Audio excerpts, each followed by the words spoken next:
Bismillahirrahmanirrahim. Assalamualaikum warahmatullahi wabarakatuh. Tiada kata yang indah, tiada kalimat yang sempurna selain kita mengucapkan Alhamdulillahirabbil alamin. Segala puji bagi Allah Subhanahu wa taala yang telah memberikan saya kemudahan sehingga saya dapat menyelesaikan tugas video ini dengan tepat waktu. Tanpa pertolongannya tentunya saya tidak akan sanggup untuk menyelesaikan tugas video ini dengan baik. Salawat serta salam semoga terlimpah curahkan kepada baginda tercinta kita, yaitu Nabi Muhammad SAW, yang telah memperjuangkan umat agama Islam dari zaman jahiliyah menuju ke zaman Islamiyah yang kita nanti-nantikan sahabatnya di akhirat nanti.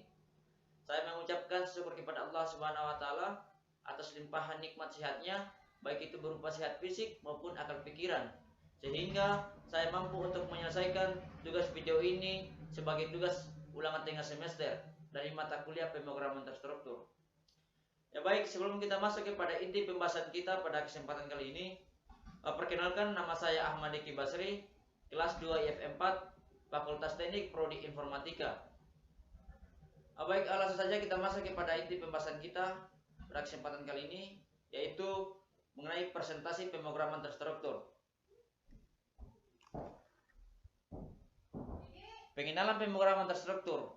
Pemrograman terstruktur merupakan suatu tindakan untuk membuat program yang berisi instruksi-instruksi dalam bahasa komputer yang disusun secara logis dan sistematis supaya mudah dimengerti, mudah dites, dan mudah dimodifikasi. Pengertian pemrograman terstruktur.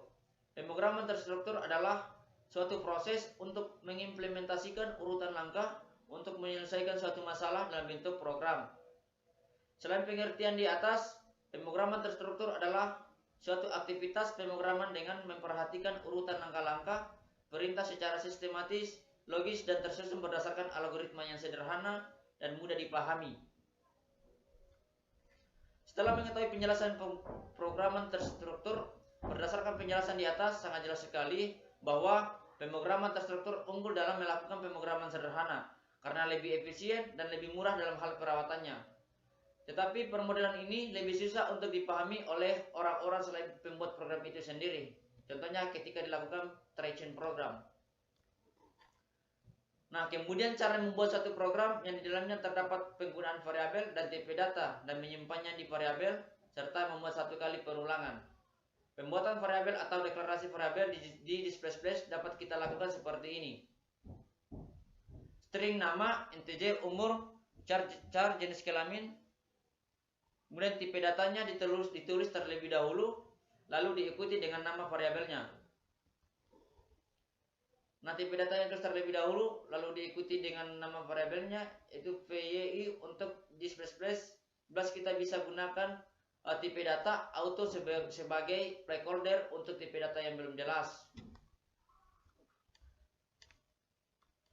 Untuk lebih jelasnya, mari kita coba praktekkan dalam program. Untuk membuat suatu program yang di dalamnya terdapat penggunaan variabel dan tipe data, menginputkan data, menyimpannya di variabel.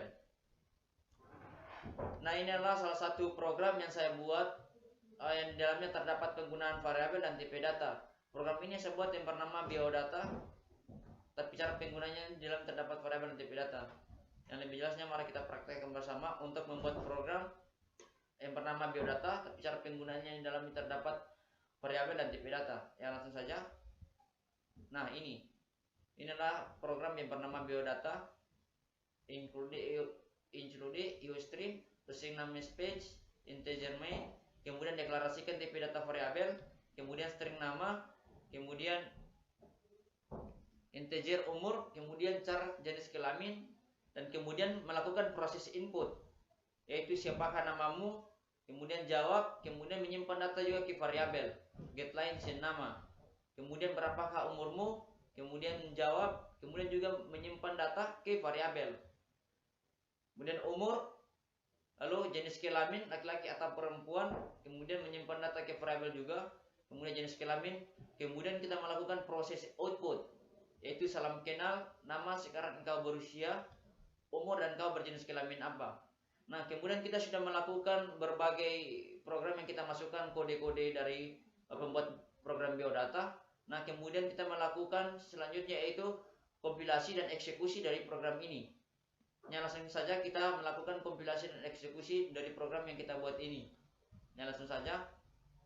Nah, ini adalah hasil dari program biodata yang kita buat tadi. Nah, kemudian kita sudah masukkan kode tersebut dan inilah hasilnya. Kemudian dia menanyakan situ siapakah namamu. Jawab contohnya Ahmad Diki Basri. Kemudian berapakah umurmu? 18.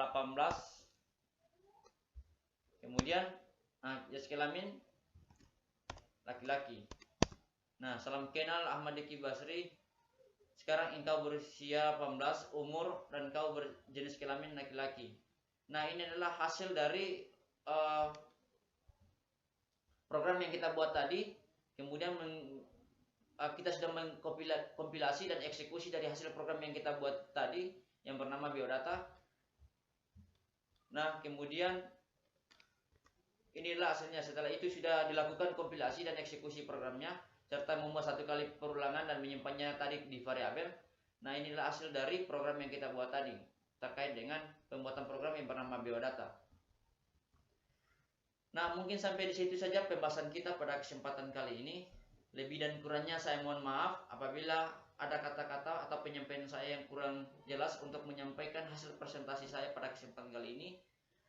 Lebih dan kurangnya saya mohon maaf. Wabillahi taufiq wal hidayah. Wassalamualaikum warahmatullahi wabarakatuh.